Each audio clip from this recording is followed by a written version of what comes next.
इतिहास याद दिला दिया। अंग्रेज हमारे भारतीयों के साथ अन्याय करते थे, अत्याचार करते थे, और वही अत्याचार एचयू यूनिवर्सिटी हिसार में वीसी के द्वारा छात्रों के साथ किया जा रहा है। माननीय मुख्यमंत्री जी तक पहुंच सकती है तो मैं माननीय मुख्यमंत्री जी से एक बात बोलना चाहती हूँ कि मुख्यमंत्री जी, आपकी नैतिक जिम्मेदारी बनती है कि जिस टाइम उन्होंने लाठी डंडा बरसाए थे उसी वक्त आपको उनकी तुरंत गिरफ्तारी करवानी थी। इस मंच के माध्यम से एक बात बोलना चाहती हूँ कि ये छात्रों का आंदोलन है, ये छात्रों की लड़ाई है, हम सब प्रदेश के साथ ही आपके साथ हैं, आपको घबराने की कोई जरूरत नहीं है। मैं आपको बता देना चाहती हूँ कि मैं हरियाणा में नशा मुक्त को लेकर काम कर रही हूँ और समाज में जहाँ पर भी कोई पंचायत हो, कोई खास पंचायत या फिर कोई आंदोलन हो, मैं वहाँ पर जितना भी उसके जरूर पहुँचती हूँ। और मेरा सपना है कि मैं मेरे हरियाणा के युवा साथियों को नशा मुक्त देखना चाहती हूँ, लेकिन उन्हीं युवाओं पर लाठी डंडों से वार किए गए, उनके सिर फोड़ दिए गए, हम इसको कभी बर्दाश्त नहीं कर सकते, हम इसको कभी बर्दाश्त नहीं कर सकते। हमारे देश के युवा ही हमारा आने वाला भविष्य है, हमारी शक्ति है। किसान के साथ अन्याय हुआ, मजदूर के साथ अन्याय हुआ, लेकिन आज इस बात का हमें बिल्कुल भी अंदाजा नहीं था कि आज छात्रों के साथ भी अन्याय होगा, छात्रों के साथ भी अन्याय। मेरे नौजवान भाई बहन मेरे देश प्रदेश का गौरव, उनकी आत्मा को ठेस पहुंचाई गई, उनके सर पर लाठी डंडों से वार किया गया। यह बहुत ही शर्मसार करने वाली घटना है। जब उन्होंने अपनी मांगों को लेकर अपनी आवाज उठाई, तब उनकी आवाजों को दबाने के लिए वीसी और वीसी के वॉचमैन और कुछ प्रोफेसरों के द्वारा उनकी आवाज को दबाने के लिए उनके सर पर लाठी डंडों से वार किए गए, उनके सिर फोड़ दिए गए, जिससे वे बहुत ही गंभीर रूप से घायल हुए, जिनका ट्रीटमेंट हॉस्पिटल में चल रहा। प्रोफेसर बच्चों को अच्छी शिक्षा देते हैं, अच्छे संस्कार देने के लिए होते हैं, अच्छा मार्गदर्शन सिखाने के लिए होते हैं, ना कि अपने ही छात्रों का, अपने ही बच्चों का लाठी डंडों से सिर फोड़ देते हैं। मैं इस मंच के माध्यम से एक बात बोलना चाहती हूँ कि ये छात्रों का आंदोलन है, ये छात्रों की लड़ाई है, हम सब प्रदेश के साथ ही आपके साथ हैं, आपको घबराने की कोई जरूरत नहीं है। हमारे प्रदेश का एक बच्चा आपके साथ है, आपको घबराने की कोई जरूरत नहीं है।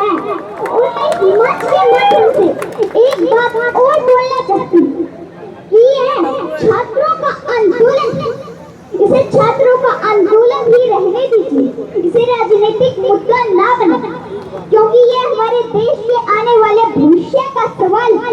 यहाँ हम चुप बैठने वालों में से नहीं है, यहाँ हम चुप बैठने वालों में से नहीं है। मेरी यहाँ आए हुए जो भी मेरी आवाज सुन रहे हैं, मेरे भगत सिंह जैसे मेरे भाइयों, मेरी रानी लक्ष्मीबाई जैसे मेरी बहनों से भी मैं इस मंच के माध्यम एक बात बोलना चाहती हूँ कि आप अपना संघर्ष जारी रखें, अपनी आवाजों पर अड़े रहिए और शांतिपूर्वक आंदोलन करते रहिए। एक दिन जीत आपकी जरूर पक्की है, आपको घबराने की डरने की कोई जरूरत नहीं है, क्योंकि यह हमारे देश के भविष्य का सवाल है। यहाँ हम चुप बैठने वाले नहीं हैं।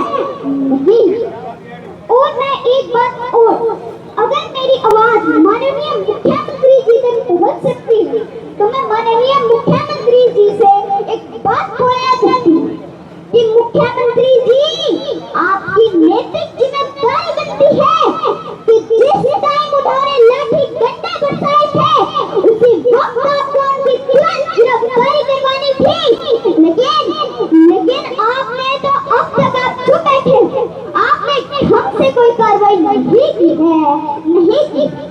मुख्यमंत्री जी, आप तो इस नगरी के राजा हो, आपका कर्तव्य बनता है कि अपने प्रजा के हित में काम करना और अपने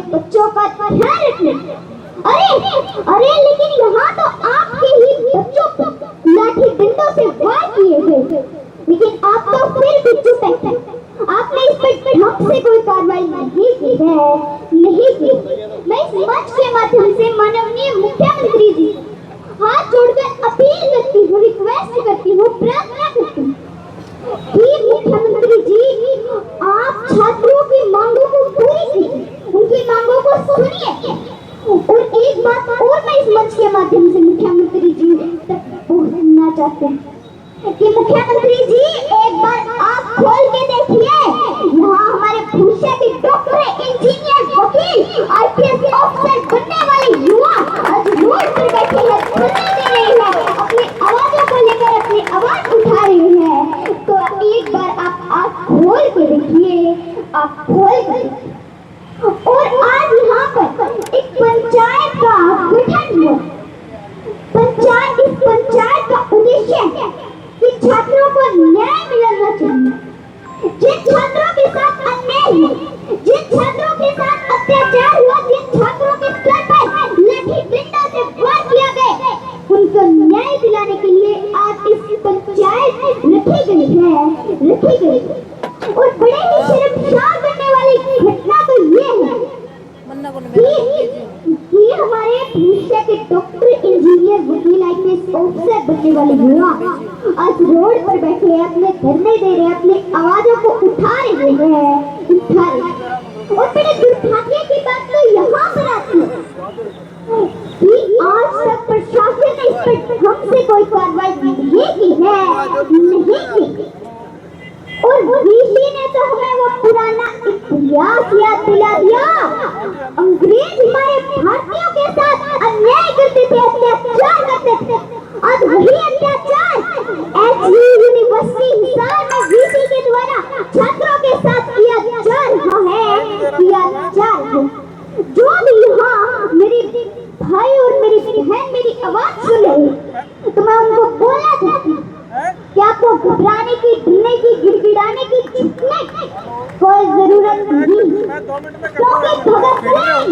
क्योंकि भगत सिंह जिन्होंने हमारे देश के लिए अपनी जान तक दांव पर लगा दी थी, उन्होंने क्योंकि अंग्रेजों के सामने झुकना मंजूर नहीं था, गिड़गिड़ाना मंजूर नहीं था, डरना मंजूर नहीं, चाहे उनकी जान क्यों न चली जाए। और वो हंसते हंसते फांसी के फंदे पर झूल गए। और यहाँ तो आज में भगत सिंह बैठे हैं, भगत सिंह। और मैंने 3-4 दिन के छात्रों से एक बात सुनने को मिली थी कि अब हम तो भूख हड़ताल करेंगे।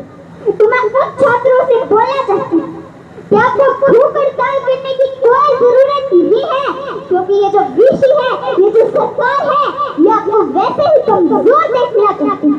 आप भूखा प्यासा रहकर और कमजोर क्यों हो रहे हो? आप अपना अच्छा खा पी के अपना आंदोलन कीजिए, दिल्ली बात कीजिए। जिन्होंने किसान आंदोलन में वो कितने दिन भूखे रहे, लेकिन सरकार ने उस पर कोई भी कार्रवाई नहीं की। तो सरकार आप पर कैसे कार्रवाई कर दे? इसलिए आप अपना अच्छा खा पी के अपना आंदोलन कीजिए। आपको भूख हड़ताल करने की कोई जरूरत नहीं है, कोई जरूरत नहीं। अब मैं समय का महत्व देखते हुए अपनी पंक्तियों को विराम देना चाहती हूँ।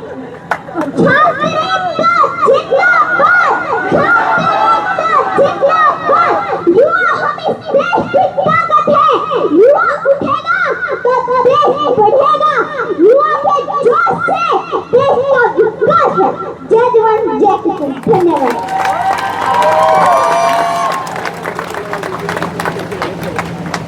अब मैं निवेदन करता हूँ टल्लेवाल जी